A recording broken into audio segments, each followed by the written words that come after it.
Hello and welcome everyone to another Vision Matters program. We're very thankful that you happen to join us today, but we're also thankful for our wonderful sponsors who are able to provide the funding that allowed us to bring these programs to you. Those include Regeneron, Apellis, Sun Pharma, eSight, Lumathera, MacuHealth, and Notel Vision. Thank you so much for your support for allowing us to be here today. Macular Degeneration Association is a nationally recognized 501c3 nonprofit. We are happy to serve our community locally and across the United States. We do traveling programs, which we've just wrapped up the traveling of this year, but we hope to see you next year. But we do still have several more virtual programs, so we hope that you can join us for the remainder of those for this year. Today's, however, is going to be focusing on the walking cure, and that's going to be brought to us by Joanna Hall. Joanna is an internationally acclaimed walking fitness and well-being expert who is the creator and founder of Walk Active. Joanna brings a wealth of knowledge and skill to the design, delivery, and engagement of audiences all around the world. Her philosophy centers on delivering intelligent exercise programs that are result-driven, scientifically proven, and highly effective. Her approach helps the individual to enjoy real well-being and fitness through movement and lifestyle changes that are accessible to all. Now she's going to be doing a brief talk and then a question and answer. So if you have questions, we ask that you please put them into the Q&A section at the bottom of your screen. We will not be taking raised hands and we will not be taking any chats, only in the Q&A tab. So if you have a question, please make sure you get it in there early and so that we can make sure we get to all your questions. We don't want to miss out on anyone. So without further ado, we want to welcome Joanna. You have our attention. Hey, hello everybody. Absolutely a joy to meet you and be with you this evening. Thank you so much. I'm Joanna Hall. I'm a sports scientist and I'm the creator and the founder of the Walk Active Method program. And I'm actually presenting to you this evening from London in the UK. So please make yourself at home. I'm going to hopefully challenge the way that you may think about your walking. And I've got my room set up here in my home just for a little bit of space. And I'd like to think that we can make this a little bit different from a regular webinar where you may be sitting and obviously taking on great information that's always presented from the Macular Degeneration Association. But this webinar, I'd like to think would actually get you to try and feel some of the things that you can do for your body to make your walking more effective. Okay, so I have got a little bit of space around here. I've also got access to a chair or a wall, which might be helpful if you want to have a bit of balance to try some things. And I'm going to take us on a journey of 4 challenges or fixes or mistakes that we can hopefully feel and put into our walk today. And then when you go out later or maybe tomorrow, you can actually put that into practice with how you put one foot in front of the other so that you start to get real tangible improvements for walking, for your health, for your fitness, and also for your shape change. Okay. So what would be really great, and I appreciate and big thanks to the Macular Degeneration Association for inviting me to present to you today, to Dustin and Donna and to Jeffrey and everybody who has invited me. As we said, I'm going to be doing some Q&A at the end, but what I would really love is for you to kind of just give me a little bit of an idea about how you would like to get information from this session today. So are you walking maybe for your fitness? Okay, actually, maybe you're exploring, you're walking for your health and stamina of your cardiovascular system. Are you maybe a walker because you have a dog and you regularly walk your dog? And if you do use your walking in those contexts, just maybe jot it down in the chat just to give some context so that when I answer your questions, I can really make this effective for you. And you may also have some considerations. So maybe when you're walking, do you get any joint discomfort? Maybe do you feel that you have discomfort maybe in the lower back? Or do you have consideration for your knees? Perhaps you may be concerned about your balance or your stability because as we maybe get a little bit older, or actually when the whole movement chain becomes a bit more reduced, the functionality from the foot and how that works up through the back of the body has a direct impact on our balance and our stability. And obviously, if we're concerned about how we can use our visual skills and our visual senses, optimally, the ability to have good balance and stability is really, really important. So if you want to, what would be really nice is just to open the chat. Just let me know what maybe some of your concerns are. And as I'm coming through, we can obviously kind of answer that as well. Okay, so I'm going to take us through four little kind of challenges, if that's okay. I'm going to share my screen. So let me just check. If you can just give me a thumbs up if you can see my screen and just let me know that you You're can you're good to see go. that. Yeah, that's good. Brilliant. Okay. So I'm going to give us four secrets to actually help us walk better. Okay. For our body, for our mind, and for our brain. And can we just talk about this concept here about walking better? Okay, walking better.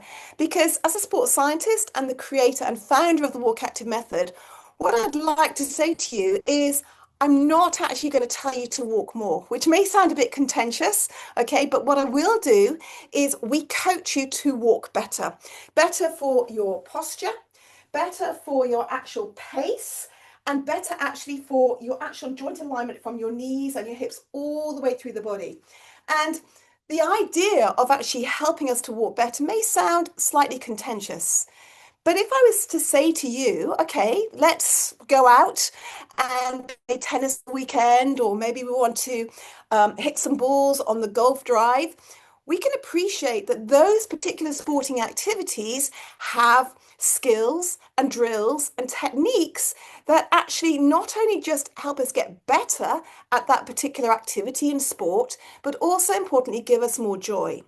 And where I come from as a sports scientist is this idea that walking really is the foundation of everything that we do, okay?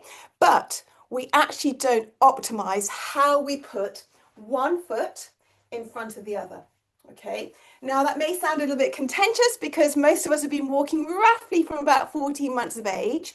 But the fact of the matter is, we don't really utilize our bodies to the best ability to utilize the right muscles in the right way, at the right time, in the right sequence.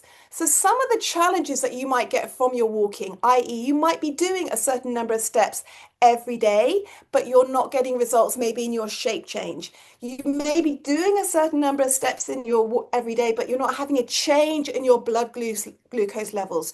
Or you may actually find that you're getting those niggles in your joints. So, really, what we're wanting to do is to make your walking efforts more effective for you. Whether that means you're starting out on thinking about getting more walking into your day, whether it means you're already a seasoned walker, but you just don't quite see that you can actually get the results from it, and you're maybe thinking about extending your fitness, which is wonderful. But if your time's short, you can actually be really effective with the existing time that you have. Okay, so I'm going to invite you to have a little bit of an open mind with what I share with you. Okay, because some of the things that I'm going to share with you may sound a little bit contentious. All right, so if you're happy in the chat, just give me a thumbs up or say yes, that you're happy to have a bit of an open mind. And if you are, what we'll do is I will just start to share my actual presentation with you. Okay, so I'd like to start from this point. Okay, this point, and let's just start with this statement that we walk wrong. Okay, I'm going to start right here because the actual fact, in my experience as a sports scientist with over 30 years in the global industry, is that many people walk, obviously, it's the foundation of everything that we do, but our recruitment pattern of how we walk from this point to this point is suboptimal. Okay, and the reason why we actually are walking suboptimal is what I call here the tricky triangle. Okay, the tricky triangle. So what I want to just share with you, just to give some context to the four fixes so that you can feel the difference to this. Okay, so the tricky triangle is really made up of three elements. Number one is this muscular imbalances. So within our body, we all have certain muscle groups that can be naturally stronger than others, and also muscle groups that tend to be weaker than the others. And one of the main muscle groups that's really, really strong is actually the hip flexors, this muscle group at the front of the body. So the hip flexors, they thread from the front of the thigh all the way and they attach at the lower spine here, okay? And the hip flexors are responsible for anything that actually takes the leg forward. So if we think about psychologically how we lead our lives and we're thinking about I need to be there, That encourages us to step forward into our space. In addition, if we think about being a runner or any sport that we've done, it's often very much in a forward attacking a process. So we step forward into that space. So we have a brain muscle connection to this muscle group that is very, very well stimulated. So it's actually a really prime mover. The problem with that is this muscle group gets actually attached to the lower back of the spine. So if you've ever done any kind of distance walking, you may find that you get a little bit of discomfort in your lower back. And again, what would be useful in the chat is just let me know if you've ever experienced any lower back discomfort.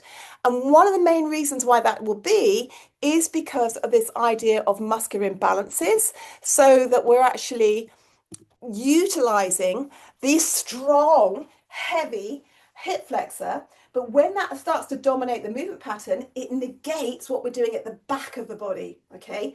So straight away, many of us can have muscular imbalances.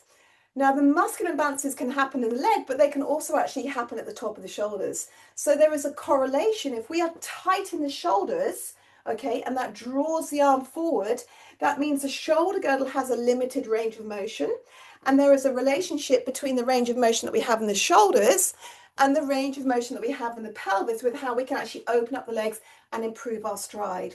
So muscular imbalances really has quite an impact on the quality of how we walk. So just hold on to that one first of all, and maybe think if that's resonating with you. Number two is our lifestyle. Okay, so statistics now show that the majority of us are leading a sedentary lifestyle. The nature, obviously, our digital world and how we obviously drive our car a lot and we're sitting at our desk working from home. The nature of a caring profession, maybe when we're caring for our loved ones. Our lifestyle, especially when we are in a seated position. So let me just turn off my share for a minute.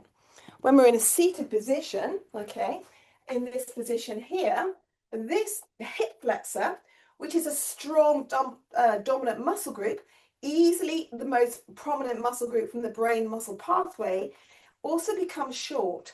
So when we're seated like this, when we actually go to stand up, this strong muscle group now is short, and this will compound the actual compression that we get in the lower back, and it will exacerbate this forward movement pattern of stepping into our space, which sets off this whole inefficient movement pattern. So regardless of how many steps we do, we can actually be doing ourselves a bit of a disservice with the actual benefits that we want from it. Okay, so our lifestyle really compounds the muscular imbalances. And obviously, if we're looking at our laptop, our smartphones, this is actually going to draw a closer position of the shoulder girdle as well, and then have that impact of not being able to utilize the pelvis to drive us forward. So those are two of the tricky triangle. And the third one I just want to share with you to kind of put this in context is our own personal story. Okay, our own personal story. So if you've had an accident, if you've had a surgical procedure, if you have maybe had an injury through sport, okay, maybe you've had a pregnancy, okay, all of these things actually create your personal physical story. So the combination of these three factors of our muscular imbalances, the lifestyle that we lead, and our own physical personal story create this sweet spot where we walk wrong. Yep, we walk wrong. So we can set out to walk from point A to point B, okay? And if I'm standing here and I'm thinking about walking from this side of my room to that side of the room, the easiest way for my body to cover that distance, and this is where I need you to be open with your mind, okay, is to actually step forward into that space. And you may think, well, Joanna, that kind of sounds pretty obvious to step forward into that space, but just hear me out, okay? When we step forward into that space, it sets off a whole sequence of events where we are dominant in this hip flexor, and we start to negate what's happening at the back of the body, okay? And when we negate what happens at the back of the body, it means we actually don't utilize the glutes, which actually help and have an impact on our pace and the ability to propel ourselves forward. But it also has an impact on our posture.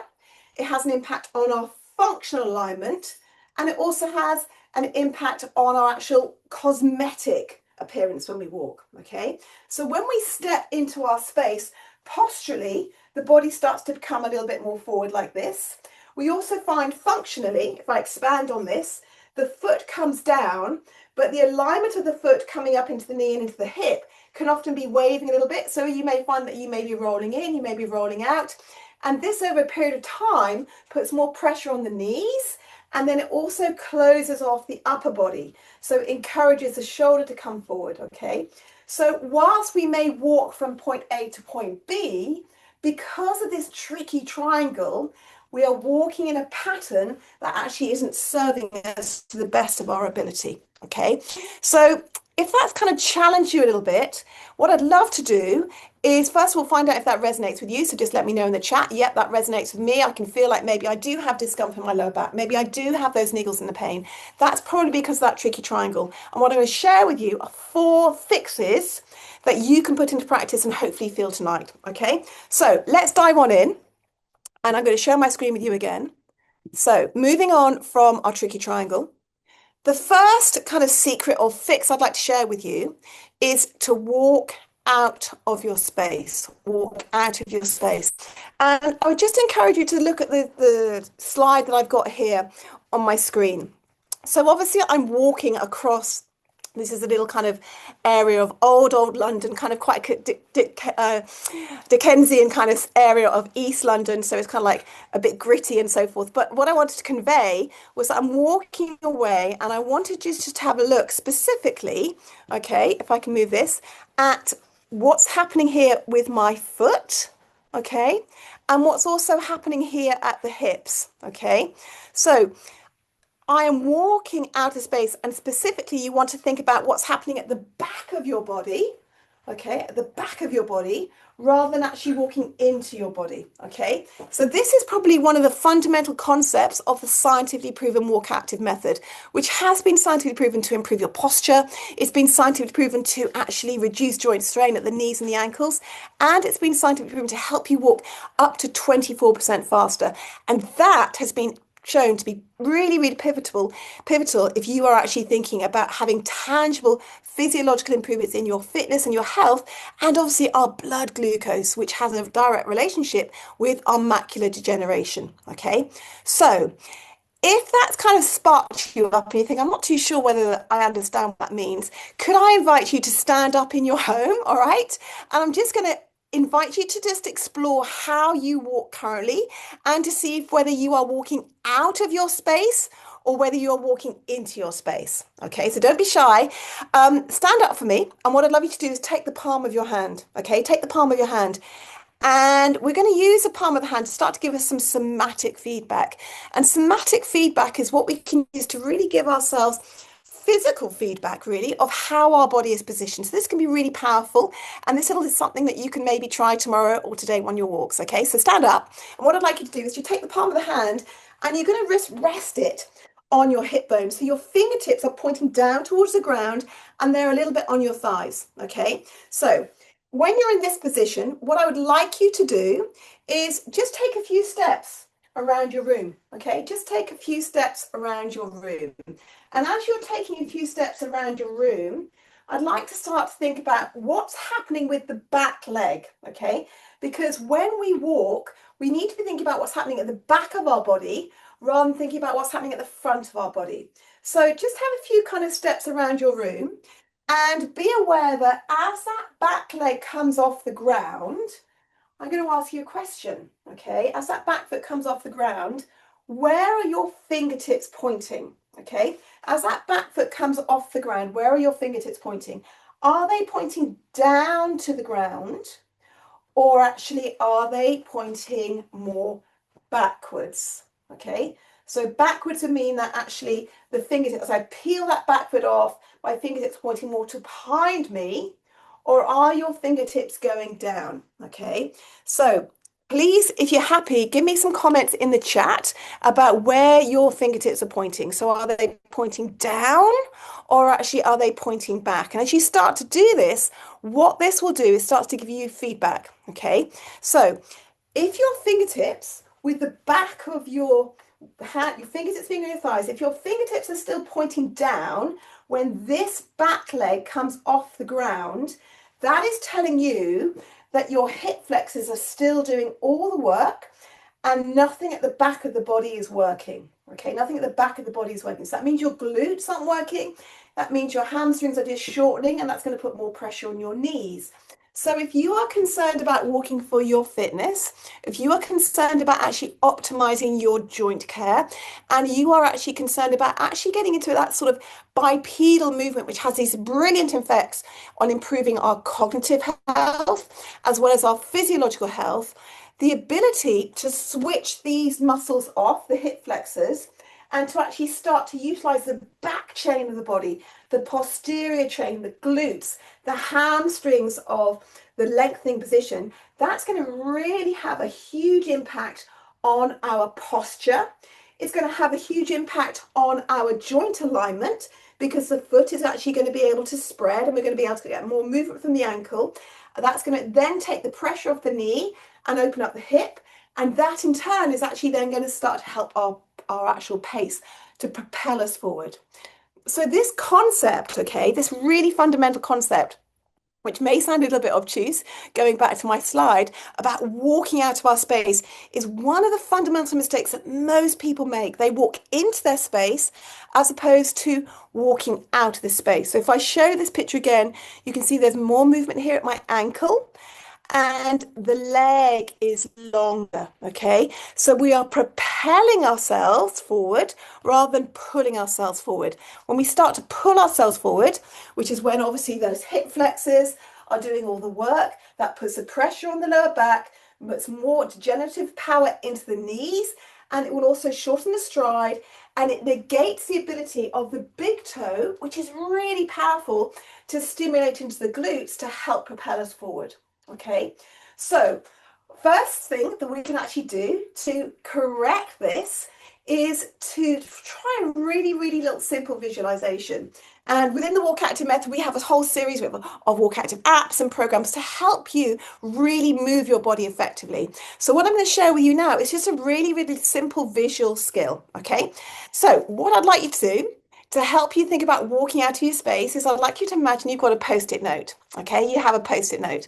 And on that post-it note, you're going to write a message. You're going to write a message. So it might be walk active, it might be hello. Okay, whatever that little word is, you're going to write it on that post-it note. And when you've written that little message, you're going to stick this on the sole of your foot. Okay, on the sole of your foot. Okay, now listen up. You're thinking, my goodness, this English woman, she's really crazy. Okay, but stick with me, people, because this really works. Okay, so to help you utilize the back chain, the posterior chain of your body, which is going to improve your posture, it's going to safeguard your joints, it will help you walk faster, but in a way that's really beneficial for your technique. When you walk, I'd like you to think about leaving the back foot behind you so that if I had that post-it note and I'm leaving it here on the ground, it's almost, I'm leaving it there a little bit longer so you could read my message before the leg comes off. All right. When people walk wrong, let me just show you. The foot comes down, off we go, walk. And I could do 10,000 steps like that, but you're really not going to optimize those benefits for you, okay? For your health, for your fitness, for your actual cognitive well-being, and really for your whole physiology, for your health. You're reducing that and managing that blood glucose level. So we want to be thinking about how well can I do something really effectively, okay? So first little tip is going to think about writing a post-it note with a little message, and when you walk, you want to be thinking about leaving that back foot behind you a little bit longer. So if I was walking behind you, or your partner or your friend, okay, they would be able to read that message before that foot comes off the ground. And what that will do is it starts to stimulate all of this. The body is open. It helps open up the hip flexors. So if you're tight here, this is a really useful trick. Okay. So message on the post-it note, leave it behind and think about walking out of your space. Okay. That's my first fix. Post-it note, pen, give that a go. All right. That will help you walk better to help stimulate the posterior chain. Okay. Let's go back and think about the second secret. Okay. So the second secret is to actually get your pace right. Get your pace right.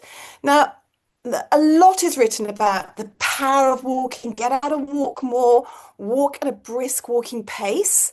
But in my experience, the concept of a brisk walking pace is often misunderstood and incorrectly executed. Okay, incorrectly executed. And I'm going to challenge you a little bit, okay, because something that you're going to be able to do right through your whole life is walk.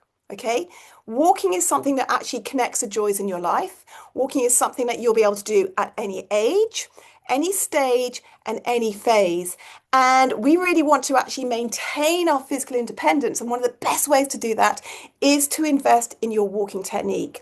So, to understand how you can not just actually put one foot in front of the body with good technique, but actually then what's my right pace? Okay, we'll really start to give that context for you. Okay, so a brisk walking pace.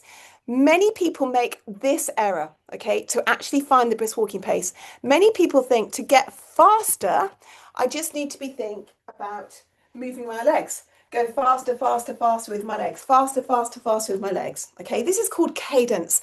Cadence is how quickly we move one foot in front of the other. And studies have shown that there is an optimum cadence that we can do to have a benefit on cardiovascular system, on our stamina of our heart and lungs. And that cadence is a minimum of 100 steps per minute, going up to about 127, 128. Now, what happens if we go too fast is actually our technique goes out the window. We start to lean into it and the stride gets shorter and shorter. This then puts us back into that position of utilizing those hip flexors, more discomfort on the lower back, more pressure on the knee. So our good intentions are not serving us well. They're really, really not serving us well for improving our health, improving our fitness, and really safeguarding our joints. So if you want to find your brisk walking pace, you actually need to think about three things. Okay, three things. You need to think about them in three things in this order. Okay, number one is your walking technique. Your walking technique, because when you invest in walking better, you will actually utilize more muscle mass, which is actually going to propel you forward. Okay, so when you've got all your muscle working the right way, you have a greater quantity of muscle mass, which is going to help propel you. Okay, you're going to generate more force to take you forward. The second thing that we need to think about is our stride length. Okay, so as we walk, we want the stride to get longer, not because we are walking from the front with a bigger stride, because that's very much like Ministry of Silly Walks with John Cleese, if you're familiar with him as a British comedian. But instead, we want to think about the stride getting longer from the back of the body. So we walk out. Why is that important? That is important because actually when we start to walk out of our space, we switch off this hip flexor that protects the back, that then switches along the glutes, and that's going to give us more of that power. So our brisk walking pace starts with improving our technique. It then helps us have a better stride from the back because we walk out of the space. And then we think about this sort of dial, this fine tuning, that we then speed up how quickly we move our legs. Okay. The error that many people make is actually thinking about just speed up my legs, speed up my legs, speed up my legs. That really is false economy.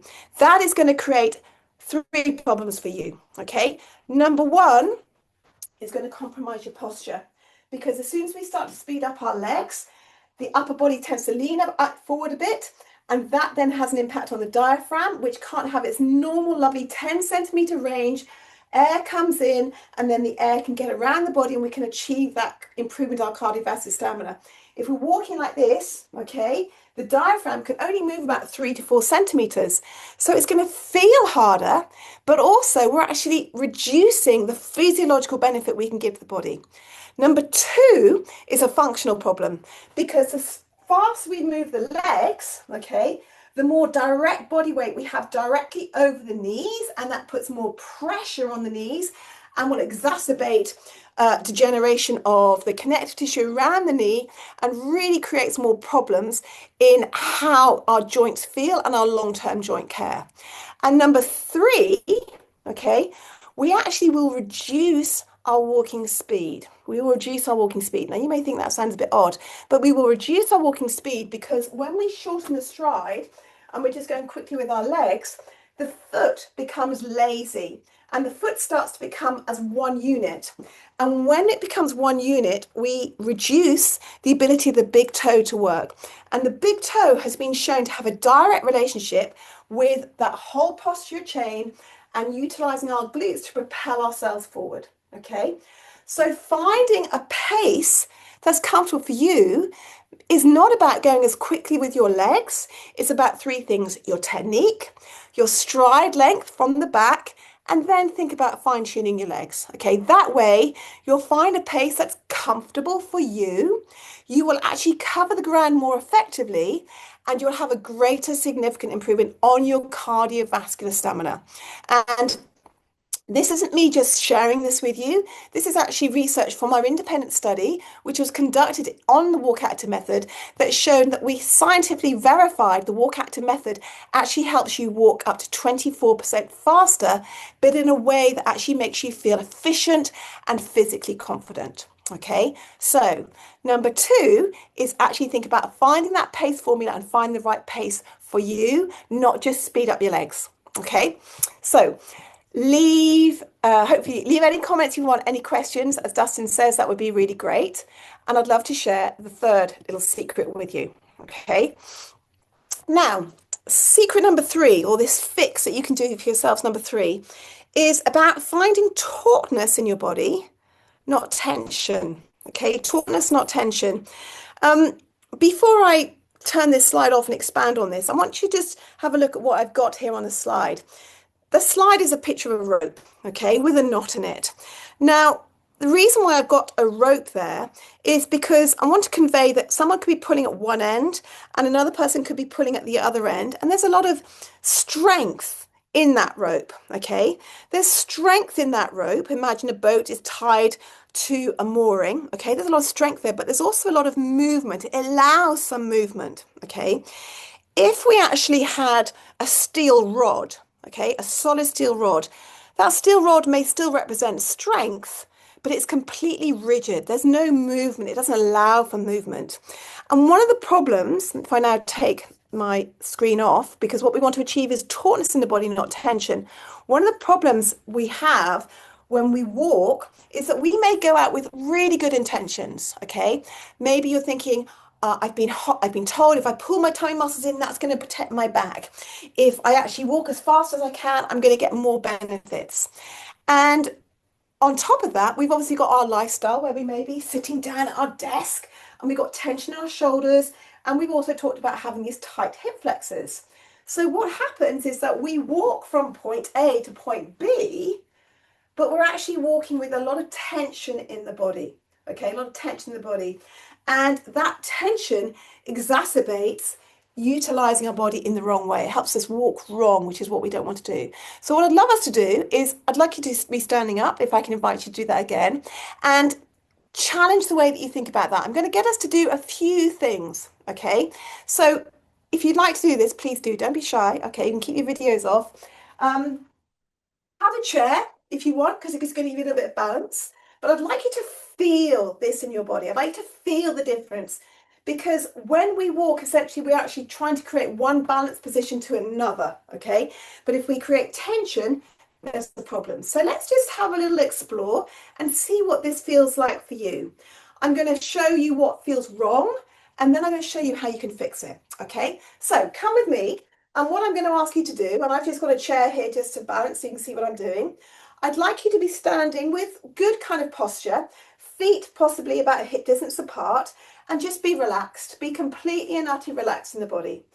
And when you're relaxed in your body, I'd like you just to kind of just see what that feels like, okay? So when I'm relaxed in the body, and maybe this is what it feels like for you, notice that my shoulders come forward a little bit as opposed to standing with good posture. Notice that also you feel heavy around the pelvis. You feel heavy going into your legs, okay? And what this means is that if we actually strip the flesh off our body, because understanding what this means is really powerful to make it more effective for us. If this is our femur, our thigh bone, and then we've got the pelvic girdle here. So that's going to be our femur, and that's our pelvic girdle.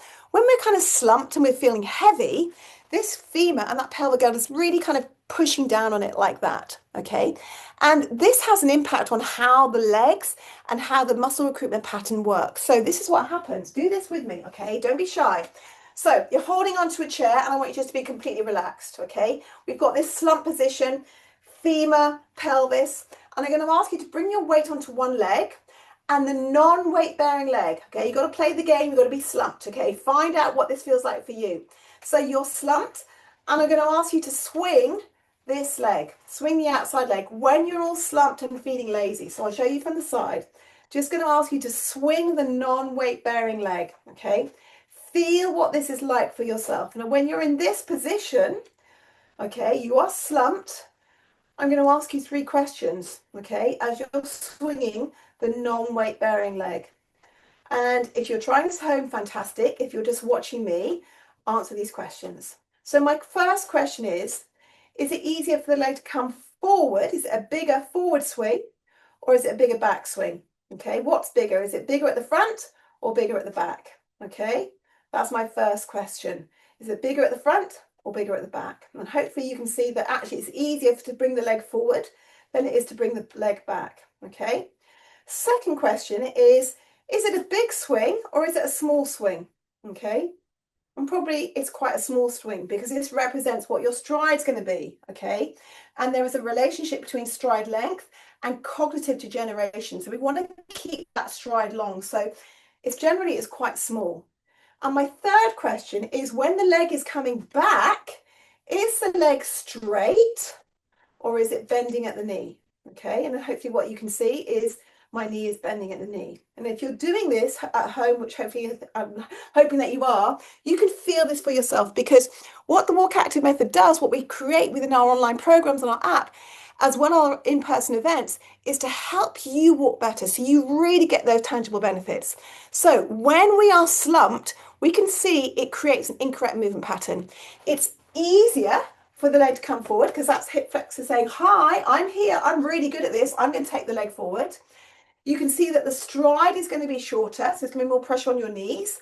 And the last thing is that when the leg comes back, the leg is bending, okay? Now, when the leg bends, the hamstrings are doing lots of work, but the glutes aren't really doing any work, okay? Now, the hamstrings, this muscle at the back of the body, does 2 things in the body. Does 2 things, okay? One, it loves to do, and one, it's not really that fussed about, okay? So the hamstrings is really good at bending the knee, okay?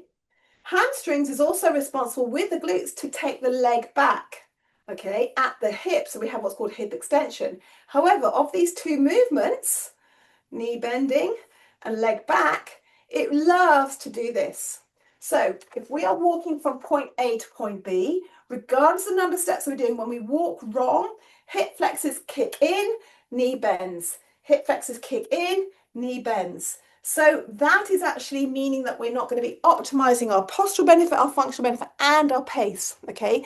So when we are slumped, that's not going to help, okay? Let's progress that, okay? Let's progress that.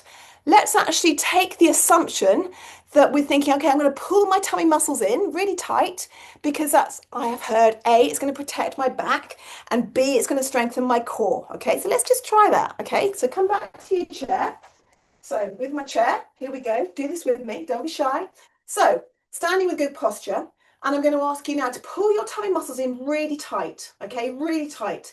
And as you do that, also take your hand and just feel your bottom. So you're really clenching your bottom because it's often said that if we pull our tummy muscles in tight and really squeeze our bottom, that's going to protect our back when we're walking, okay? So let's just see what that does for us, okay? Because I think we might be surprised.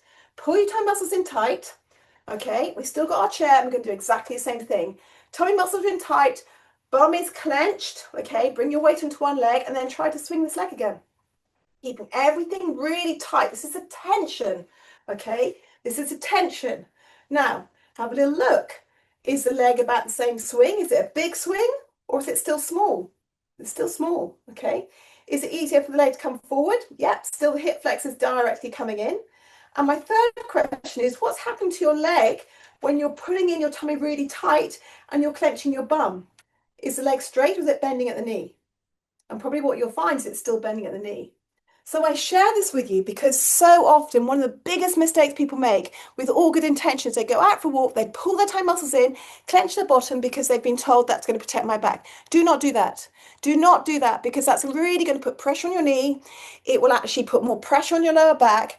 And you also reduce the digestive qualities and the effectiveness of your whole digestive system because everything gets compressed. Okay. The femur and the pelvis, we're still in this position. It's not going to help you walk better. But what we are going to do, instead of creating this tension in the body, is we're going to create tautness. Okay, let me show you how. Come on, don't be shy, let's do this. So, back here with our chair, and I would like you to make this shape with your hands. Okay, you have your thumb out and you have your little finger out. So I think in Hawaii it's called halola. In Aloha, in bulk active terms, we call this a global greeting, okay? And it runs through all of our programs to really give you somatic feedback. We use it for neck position, arm position, etc. And importantly, to help flatten this area. So your thumb is going to come into your ribs, lovely people, and your little finger is going to go down towards your hip bone, okay?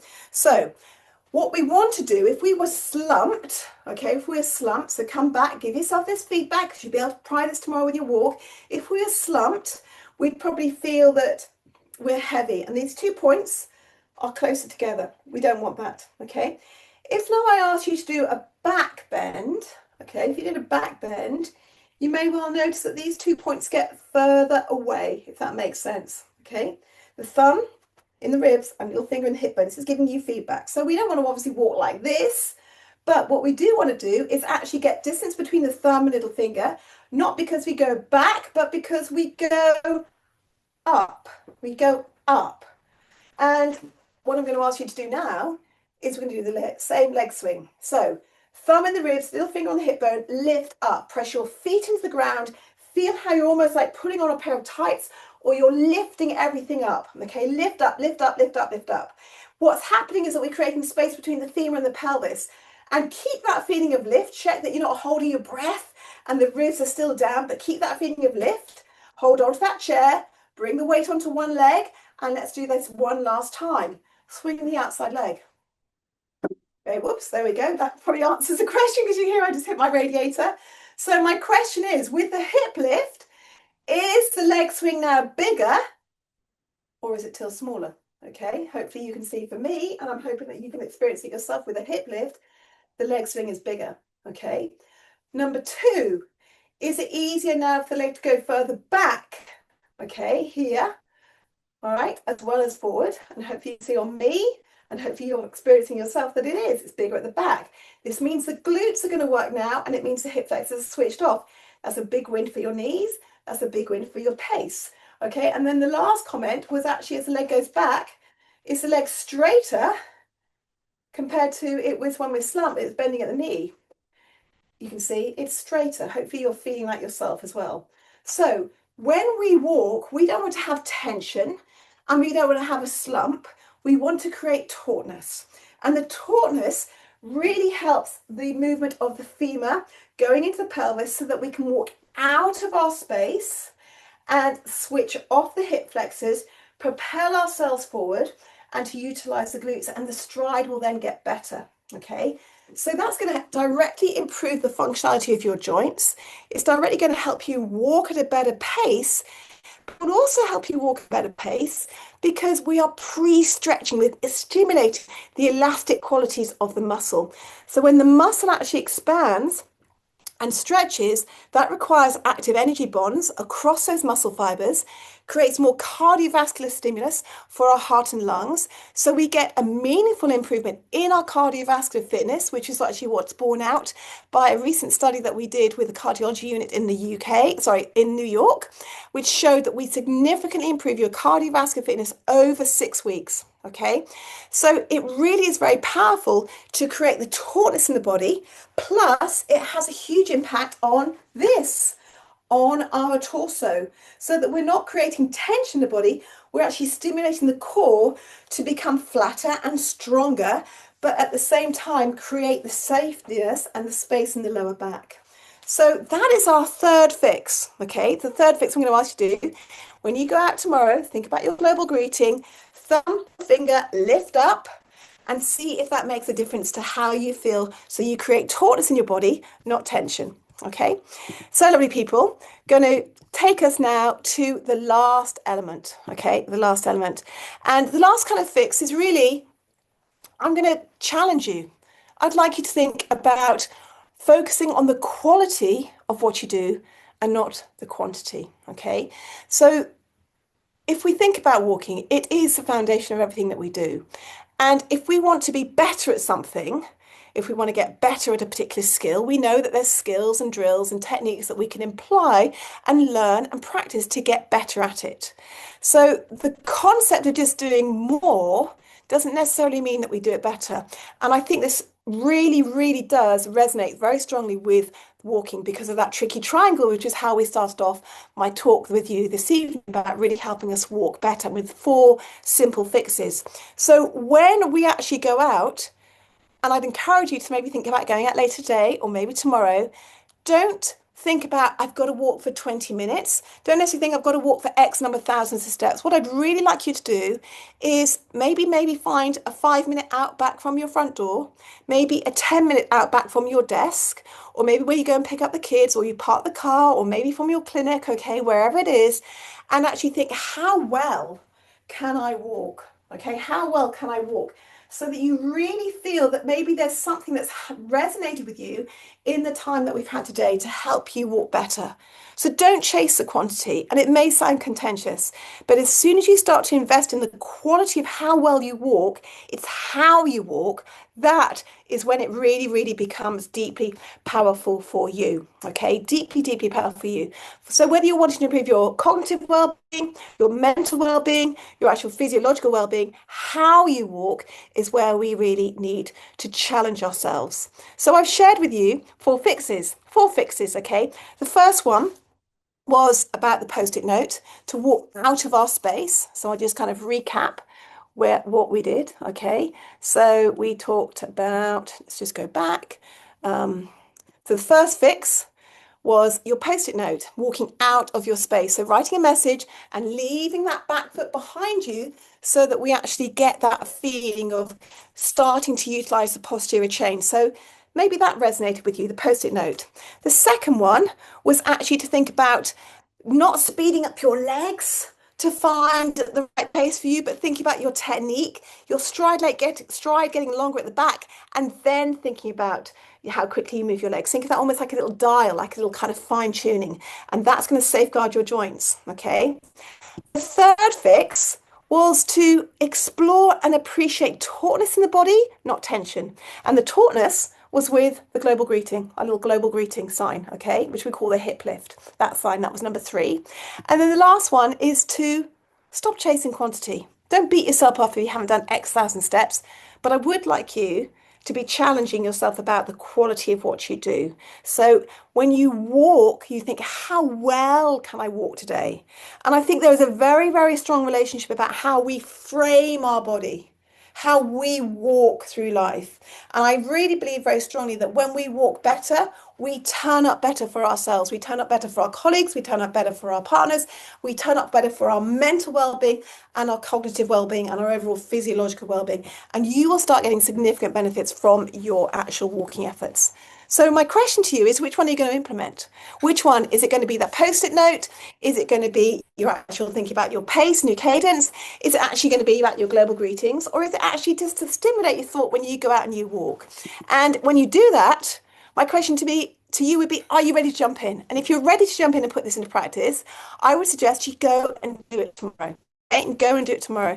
And if you want to go and do it tomorrow, there's lots of ways of how you can progress with this. If you want to follow me either through Instagram or Facebook, I'm Walk Active with Joanna Hall. We have a website which is walkactive.com, and that has a series of programs that you can follow, as well as actually audio coaching where I am your coach in your ear, helping you to really get these changes in your body. So thank you so much for your attention tonight. I'd like to think that maybe at the very least, this has challenged you to think about how you can make your walking more effective so that you walk better for your body, for your mind, and for your brain. And it may be a little bit contentious, but I'd like to think that I've kind of giving you something to think about so that when you go out into your actual walk tomorrow, you really start to appreciate that it's not how much you walk, it's how you do it and how you can do it better. Because when you walk better through life. So lovely, people. Thank you so very much for your attention. I hope that has kind of given you a little bit of stimulation. Thank you, Andrew and Dustin, for inviting me. And I'm really, really happy if there's any questions or any chat that you might have regarding what we've covered today. So I'm just going to, Yeah, we do have some questions in the Q&A. So if you want to go to the bottom of your Zoom screen, you see Q&A with 5 next to it. You should be able to see that. on my Q&A. Oh, yeah, yeah, got it, got it, got it. Yeah, yeah, yeah, yeah, yeah. Hey, Emily. Hello, Emily. Thank you so much for your question. I'm 94 and I walk with a rollator and I try to walk straight up as much as I can. Any tips on what to do to look better? Emily, first of all, fabulous, fabulous question. And I love the fact that you are walking with your rollator. Couple of tips about that. Um, First of all, I'm sure you may already be aware of this, is that you want to make sure that your hands are in the right position because if you've got your hands low, we want to avoid this position when we're slightly coming forward. We'd ideally like to be this sort of lifted up feeling, okay? When we're in a lifted up position, it will give us a number of benefits. Number one, the diaphragm, as I've mentioned, has that full range of motion. That means the breath is going to come into the body better.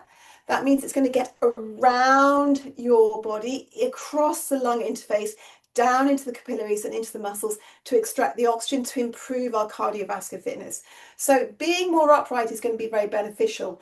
And one of the easiest ways was my actual third point, okay, with your global greeting. So before you start moving, what I might suggest, Emily, is you've got your hands here on your rollator, and then just take your thumb, take your ribs, thumb in your ribs, little finger here, and think about lifting up through the body.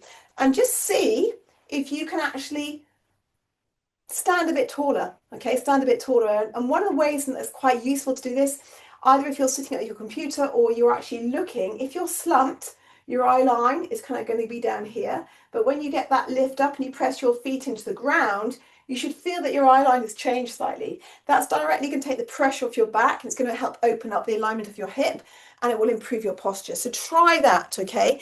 And then when you start to move, see if you can keep that feeling of where you've got this imaginary line, okay? Hopefully that will help you with that, okay?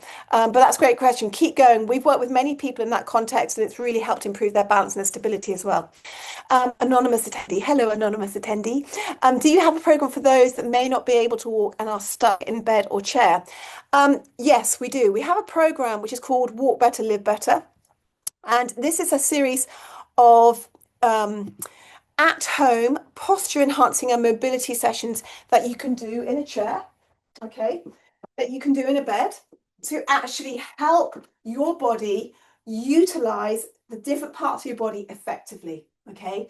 And I think sometimes this whole concept of actually doing more is misquoted. It's about doing it better. So the Walk Better, Live Better program has a series of at-home posture enhancing mobility sessions covering all ability levels to really think about how you utilize your body so that we use the right muscles in the right way at the right time and in the right sequence, okay? So we want to start to switch off these hip flexors and start to utilize the glutes so we have much more awareness of the back of the body, okay? And one thing I can just sort of say to you now is actually with your feet, even if you're actually standing and you're pressing your feet into the ground, my question to you is, can you feel your big toe? Can you feel the middle toe? And can you feel the little toe? So obviously, if you imagine my hand is the foot, big toe, middle toe, little toe. Just that having that awareness going into the digits will start to stimulate your balance and that will actually start to give you more physical confidence. Sounds very simple, but it can be really, really powerful. It can be a long way from our brain down to our toes, but once we start to get that message going there, it can have a profound impact on our balance and our stability. Okay, so I hope that's helped you a little bit. Thank you very much, anonymous question for that. How far, another one, anonymous attendee, how far should you try walking every day? Great question.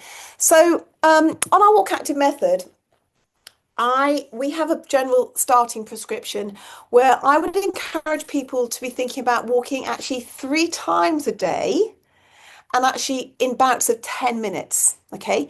3 times a day, 10 minutes. Now, those will be sessions. This will be my general protocol. Those will be sessions where you are putting on your trainers and you are actually thinking about the quality of your walk rather than just kind of like meandering around. Okay. Meandering around and counting the steps like that on your smartphone is really irrelevant. It's how well you do it. So, 3 times a day, 10-minute bouts. Why 10 minutes? 10 minutes starts to have an impact actually on our blood pressure. 10 minutes is actually something that can be really integrated into our life. And 10 minutes, if you're thinking about it from maybe a car park where you park the car, maybe it's from your front door, maybe from your desk, that could be 5 minutes in one direction, 5 minutes coming back. And 10 minutes can be deeply powerful to start to stimulate a response in your stress hormone, your cortisol. Okay. And finally, I would say 10 minutes because I really would like you to think about how well you're walking, not just how much you're doing. And when you walk well, you're going to concentrate. So when you go out tomorrow, you might have to think, wow, I'm having to concentrate about this a little bit. But why wouldn't you want to do something that we do every single day and do it to the best of our ability? So better to do shorter sessions, better quality where you can actually walk out of your space. And that is when you start to get powerful benefits. On our Learn the Walk Active Method program, 3 times a day, 10 minutes, 7 days, you will transform how you feel with your walk for your joints, for your posture, for your breath, and for your fitness. Okay, so hopefully that gets you started. And just to also give that another context with that question, if you are the meta-analysis research has actually just changed things slightly with the 10,000 steps a day message. So maybe, as you may be aware, the 10,000 steps a day message is very, very popular. That's what we should all be doing, 10,000 steps a day. And this was originally came out from some Japanese research. I was responsible in the UK for working with the government on our white papers, our government papers on that about advising physical activity. So that research now has been reviewed, and through meta-analysis studies, they have shown that we should actually be doing between 6,000 to 8,000 steps every day with good quality technique if we are over 60. And if we are under 60, we should be really be thinking about a range between 8,000 to 10,000 steps a day. Okay. Now, if you're nowhere near that, first of all, don't panic. And if you're nowhere near that, go back to the 3 times 10 because doing the quality is far more important than actually just kind of accumulating your 6,000 steps like that. I've seen that so many times, even with many participants who work with us. They haven't necessarily increased the number of steps that they've done, but they've really improved the quality, and that's when they get powerful benefits. So do what feels right for you and build the consistency. Consistency today, tomorrow, next week, next month, next year, next decade. And that will be deeply powerful for you. Okay. So thank you for that question. Really good. Hopefully that answers that. Anne Marie. Hello, Anne Marie. Are there advantages, disadvantages of using a walking stick when walking? Oh, really good question. So Anne Marie, um, yes. So you may find having some sort of walking aid will give you some physical confidence and can help your stability. I don't have a problem with that. Where I do have a problem, and where I would encourage you to kind of again think about that, is that we want our body to try to be as strong and stable and balanced as possible, as opposed to us becoming more and more dependent on that. So the disadvantage of just being dependent on a walking stick is it can create a little bit of asymmetrical movement in the body where we kind of lean over a little bit and we kind of use it as a crutch. So we're not walking with a symmetrical movement pattern. And that in turn can exacerbate misalignment. And that in turn means then we start to use the wrong muscles and we use them in the wrong way and at the wrong time, in the wrong sequence. So it's not about giving up the walking stick. It's actually what can we do for our body to help our body utilize that walking stick effectively, but our strength is from us. So there's 3 things that I would suggest. Number one, I would really advocate every morning, if you can, to ball roll. Okay, to ball roll. So the foot has actually 26 joints in it, and it's really responsible for our balance and our stability. When we actually use a walking stick, it can slightly involve this sort of encourages shuffling movement, where the foot starts to behave a little bit like a flat unit instead of actually utilizing all the joints. So we can help wake up the feet and wake up those joints with ball rolling. You want to be thinking about having a size of ball like a British Rounders ball, which is probably about the same as a softball. Um, slightly kind of a baseball, slightly smaller. Okay, so when you put the ball on the ground, I did have thought I had one here, but I was going to show you, but I don't. I'm so sorry. You put the ball on the ground and you roll it forward and back. You then want to be thinking about rolling the ball from little toe to big toe. So we start to get the rotational qualities and then press down. So those three elements of ball rolling are really powerful to improve balance of your feet and to help the symmetry and the stability in your body. So introduce ball rolling will actually help your balance overall and you will walk better with that walking stick. And again, we have these all in our Walk Active method programs. Number two, I think again, really think about your hip lift up. That can be very beneficial. And then number three, when you're thinking about walking, you want to think about the relationship from the foot together with the hip. So if you look at my ankle here, there's a lot of movement at the ankle, okay, as I peel that back foot off rather than just being here. So this movement pattern means that you are going to become more and more dependent on that walking stick. Your movement pattern is going to become more asymmetrical. Your posture is going to be compromised. This is going to happen. You then can exacerbate lower back pain. We want to try to fortify your body. So you may still use your walking stick, but you do it that you present your body in a symmetrical alignment. Ball rolling, lift up with your hips and think about the relationship with the ankle and the foot, and hopefully that will help you as well. So hopefully that's given you a little bit of something to think about. Anne-Marie, thank you for that question. Another anonymous attendee, thank you so much for these lovely questions. Are your programs online? I live in the USA. Yes, they are online. We have, thank you for asking. So my website is walkactive.com. We have a series of programs there. You are interested and maybe this has challenged your thought, the program that I would recommend is our hero program, which is called Learn the Walk Active Method. It is a 14-day program. It's a one-time price, yours forever, a lifetime access. And we teach it through video lessons and also audio coaching. So I'm your coach in your ear, okay? And the videos are just like 10 minutes and each day we take a particular theme. So the theme actually will relate to how we use our feet, how we use our hips, how we use our head and shoulders, and how we use our arms. And the combination of those four things doesn't just help us walk 4 times better, it amplifies. So we start to utilize our body effectively all the way through. And I'm your guide. I've been training and developing the Walk Active method for over nearly 20 years now. And it really is very powerful to build your balance and your stability and your posture so that you walk better. Okay. But also importantly, these programs have been delivered because we are teaching them through live events. I'm actually in New York next week. I'm delivering a series of workshops. I'm hoping to head over to different parts of the US next year as well. So please just drop us an email. My personal email is Joanna h@walkactive.com or send us a message through Walk Active. You can follow us on Instagram or Facebook and follow us obviously on the Walk Active site. But the Learn the Walk Active method, if I have kind of sparked some interest, that's really what I would suggest. And when you follow the programs, you can feedback after every single lesson into our community, and myself and my elite trainer team, we will give you feedback on your progress, okay? So that you're not just learning blind. We really want to help you walk better with the Walk Active method. So I hope that answers your question as well, okay? I think that's all the questions, yeah? It So thank is. you Thank you so so much. much, Joanna. My absolute pleasure. Well, we want to thank everyone for attending today, and we want to remind you that we do still have a couple more programs scheduled for this year. So please check our website at macularhope.org, and you'll be able to find the schedule there, as well as the topics for those. We thank you so much again for joining us today, and we hope you have a wonderful day. Bye-bye, everyone. Thank you so much, everybody. Thank you for having me. Thank you.